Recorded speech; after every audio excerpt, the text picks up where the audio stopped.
Hello, and thank you for joining me here today to dig into the Bible together. I'm joining you from Kampala in Uganda, where I am a missionary with Mission Aviation Fellowship, along with my husband, Dave.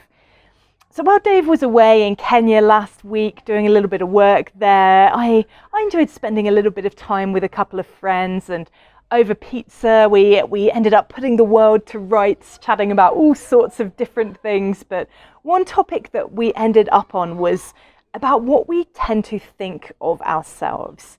And it got me thinking, so often we tend to have a negative view of who we are. We look at the people around us and think, I wish I was a little bit more like them. I wish I was fatter or thinner. I wish I was taller or shorter. I wish I was more talented or more gifted, more able to come up with a quick response, or more able to listen without responding. The funny thing is, so often when we're looking at other people and wishing that we were a little bit more like them, chances are they are looking right back at us and thinking exactly the same thing. I wish I was a little bit more like them. We're very good at putting ourselves down without recognizing the absolute wonder of who we really are.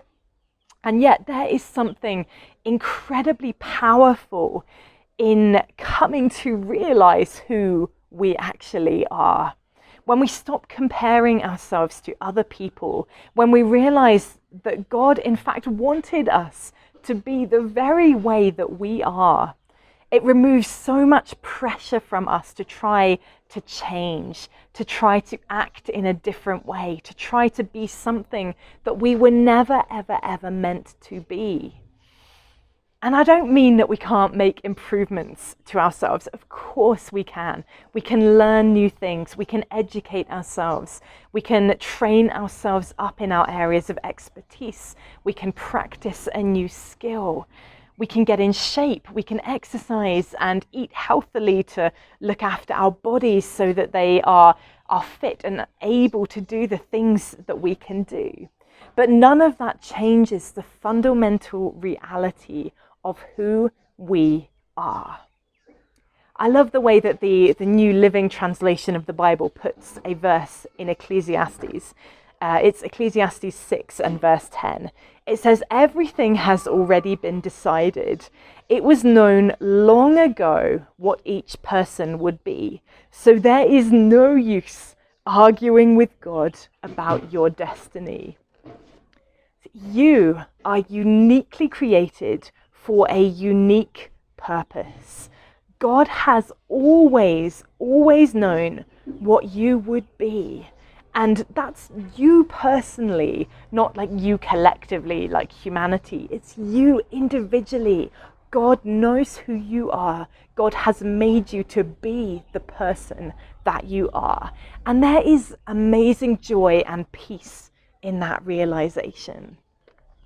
Psalm 139 is a very well-known psalm on this topic of who we are. But I just love verses 13 and 14 in that passage.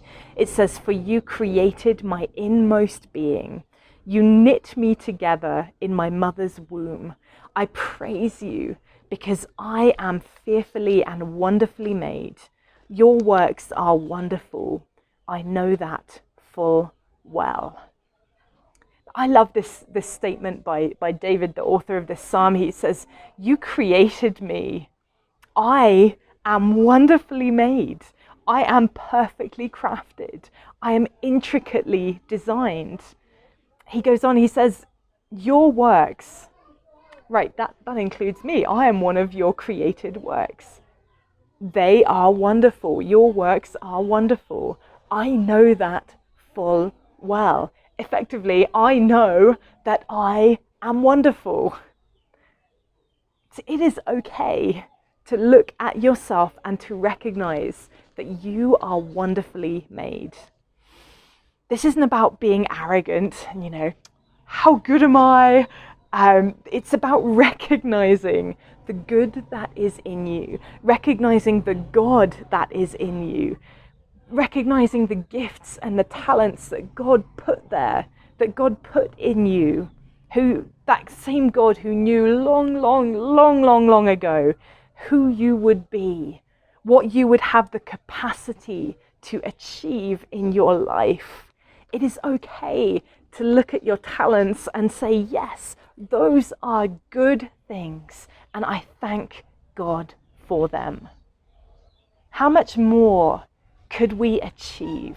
How much more joy would we find in our everyday lives if we could recognize this truth, if we could live in the fullness of this truth, if we could stop trying to be like everyone else and recognize the intrinsic uniqueness that is in us, to encourage the same in other people, to help them to see that the wonderful works of God includes them.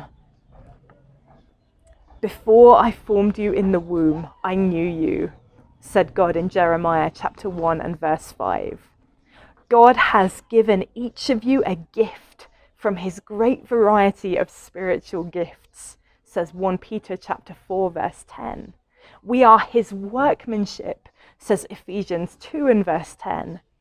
God created mankind in his own image. In the image of God, he created them. Male and female, he created them, says Genesis chapter 1 and verse 27. Those verses are about you. Wonderfully unique, individually called and gifted, made in the image of God himself. That is true for you. You do not need to be anyone else. You do not need to look at yourself and wish that you were different, because who you are is amazing. It is wonderful. And nothing can take that truth away from you today.